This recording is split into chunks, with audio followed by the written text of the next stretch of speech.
केंद्र ने स्कूलों में बच्चों को ब्रेकफास्ट देने की भी हिमायत की है। हरियाणा में इसको लेकर क्या योजना है, ये हम जानेंगे प्रदेश के शिक्षा मंत्री कंवरपाल गुर्जर से। सर, ये बताएं कि केंद्र ने बात उठाई है कि बच्चों को स्कूलों में मिड डे मील के साथ साथ ब्रेकफास्ट भी दिया जाए। इस योजना पे हरियाणा में काम हो रहा है। हाँ, निश्चित तौर से देखिए, जो ऐसा पहला स्टेट है जो बच्चों को दूध भी देता है। और पहले सप्ताह में 3 दिन देते थे, पूरे सप्ताह में बच्चों को रोजाना दूध देने का निर्णय सरकार ने लिया और दिया भी जा रहा है दूध बच्चों को। अभी कोरोना काल में चाहे वो अभी पाउडर के रूप में दे रहे और पहले चाहे लिक्विड दे रहे थे, वो दूध देने का काम सरकार कर रही है। और अभी जिस प्रकार से नई शिक्षा नीति आ रही है, जिसमें उस प्रकार एक विचार किया गया है कि बच्चों के स्वास्थ्य का ध्यान रखते हुए उनको ब्रेकफास्ट भी स्कूल में दिया जाए, तो निश्चित तौर से वो हम शुरू करेंगे। सर, ये बताएं कि कब से हम ब्रेकफास्ट की, अभी क्योंकि इस पे सारा काम हो रहा होगा, इसको वर्कआउट करने के बाद इसका खर्चे का आंकलन भी होगा, तो ये मान के चलें कि इसी सत्र के दौरान जो है ब्रेकफास्ट बच्चों को दिया जा सकता है। देखिए, अभी मैं इसकी डेट तो आपको निश्चित तौर से नहीं बता सकता, लेकिन हाँ, ये मैं आपको विश्वास दिलाता हूँ कि इसी सत्र में हम इसको शुरू करते हैं। मिड डे मील की अभी क्या स्थिति है बच्चों को, क्योंकि जिस तरह का दौर चल रहा है, mid day meal regular provide करवाया जा रहा है या अभी क्या स्थिति है? मिड डे मील जब तक स्कूल बंद रहे हैं तब तक हमने सूखा राशन उनको देने का काम किया है। जैसे जैसे स्कूल खुल रहे हैं तो निश्चित तौर से अभी भी हम उसका परहेज कर रहे हैं, क्योंकि स्कूल में बढ़ाने की बजाय उसको सूखा देने का को हम प्राथमिकता दे रहे हैं। हमने बढ़ाना शुरू नहीं किया, लेकिन जैसे स्थिति ठीक होगी तो उसके बाद स्कूल में ही बढ़ाकर जिस प्रकार से पहले थे उस प्रकार से शुरू करेंगे। नई शिक्षा नीति को लेकर हरियाणा काफी जो है काम कर रहा है। हम इस नई शिक्षा नीति में क्या पाते हैं और क्या हम पहले राज्य बनेंगे कि इसे लागू करने में? देखिए, नई शिक्षा नीति में तो बहुत कुछ है, इतनी देर में तो मैं उसके बारे में क्या आपको बता सकता हूँ। तो निश्चित तौर से सबसे ज्यादा जो महत्वपूर्ण है वो है कि जो बच्चे की अपनी भाषा है उसमें उसको शिक्षा देना, जी, उसको नंबर 1 पे रखना। अब एक बहुत लंबे टाइम से चला के जो रहा है, और अगर देश में ड्रॉप आउट हम देखें तो सबसे ज्यादा इंग्लिश की वजह से हुआ है। तो ऐसा नहीं है कि जिसको इंग्लिश नहीं आती उसको ज्ञान नहीं है, उसको भी ज्ञान है, वो उतना ही जानकार होगा और वो उतना ही आगे बढ़ भी सकता है, उसको अवसर मिल सकता है।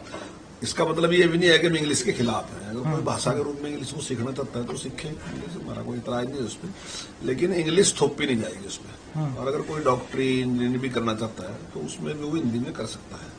11 भाषाओं का हमने उसमें ऑप्शन दिया। दूसरा सबसे बड़ा जो एक विषय आया है कि अब कुछ दिन से हम देखने लग रहे हैं कि बेरोजगारों की संख्या बढ़ती जा रही है। हर आदमी सरकारी नौकरी करना चाहता है। तो सरकार ने एक निर्णय लिया कि जब बच्चा पढ़ाई शुरू करता है तो उसको वोकेशनल एजुकेशन, टेक्निकल एजुकेशन उसको देनी चाहिए। तो ये जहां हम पहले कॉलेज में शुरू करते थे, अब हमने 6ठी क्लास से शुरू कर रहे हैं। तो जब बच्चा 12वीं करके आएगा, वो लड़का है लड़की है, जब बच्चा 12वीं करने के बाद जब फील्ड में आएगा तो उसके पास कोई ना कोई हुनर होगा, वो कुछ काम कर सकता है, वो बजाय नौकरी मांगने के बल्कि नौकरी देने वाला बन सकता है।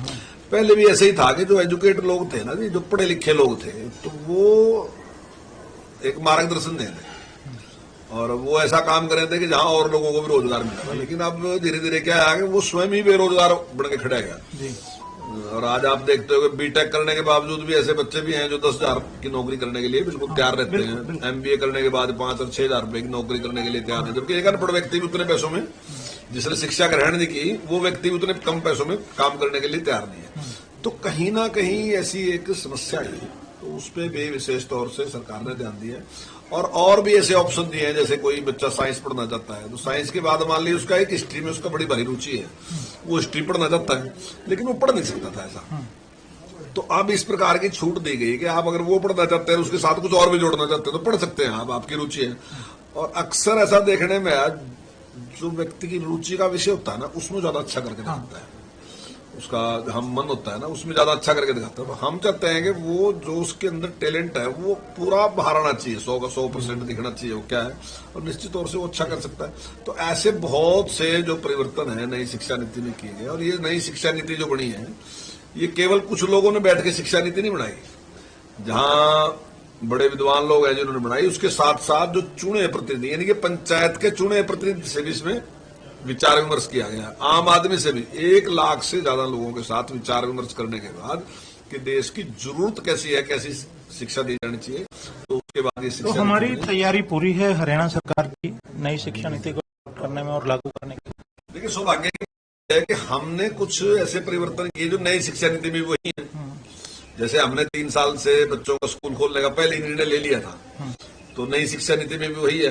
तो ऐसी कुछ बहुत सी चीजें ऐसी हैं जो हम नई शिक्षा नीति में आई, तो वो हमने पहले शुरू कर भी दी थी, तो निश्चित तौर पर उसका हमें लाभ मिलेगा। उस प्रकार की तैयारी हमारी है और माननीय मुख्यमंत्री जी पूरी तरीके से इस पे नजर रखे हुए हैं। बार बार मीटिंग, कल भी गवर्नर साहब ने जिस पे मीटिंग ली थी, उससे पहले मुख्यमंत्री जी ने मीटिंग ली थी, उससे पहले मैंने मीटिंग ली थी, तो रोज आराम पूरी उसकी समीक्षा कर रहे और निश्चित तौर से जो माननीय मुख्यमंत्री जी ने घोषणा की है कि 2025 तक हमने नई शिक्षा नीति को लागू करना, तो मैं विश्वास के साथ कह सकता हूं कि निश्चित तौर से जो मुख्यमंत्री जी ने आदेश दिया उसका पूरी तरह से पालन करेंगे। एक आपके महकमे से जुड़ी हुई और सूचना है, आपने एक घोषणा की थी कि जो प्राइवेट स्कूल है उनके स्कूल वृद्धि को लेकर पेरेंट्स ने काफी आपके पास विरोध दर्ज करवाया था कि फीस में वृद्धि हुई है। आपने कहा था कि ऑर्डिनेंस लाएंगे और उसमें एक फीसद तय करेंगे कि उससे ज्यादा वो नहीं पढ़ा पाएंगे, लेकिन ये देखने में आ रहा है, शिकायतें अभी भी जारी हैं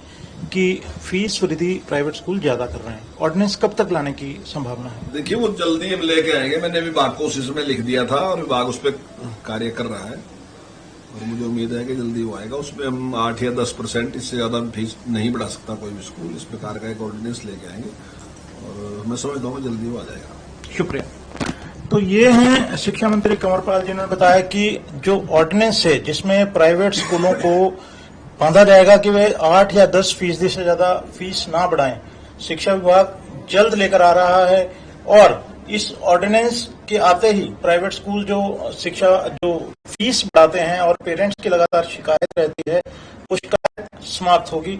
और इसके साथ साथ उन्होंने ये भी कहा है कि प्रदेश सरकार बच्चों को स्कूलों में ब्रेकफास्ट भी देने जा रहा है और ये कब, हालांकि उन्होंने डेट नहीं बताई कि कब से लागू होगा, ये कहा कि विभाग इस पर काम कर रहा है। एनबी न्यूज के लिए चंडीगढ़ से कैमरामैन मनदीप के साथ राकेश गुप्ता।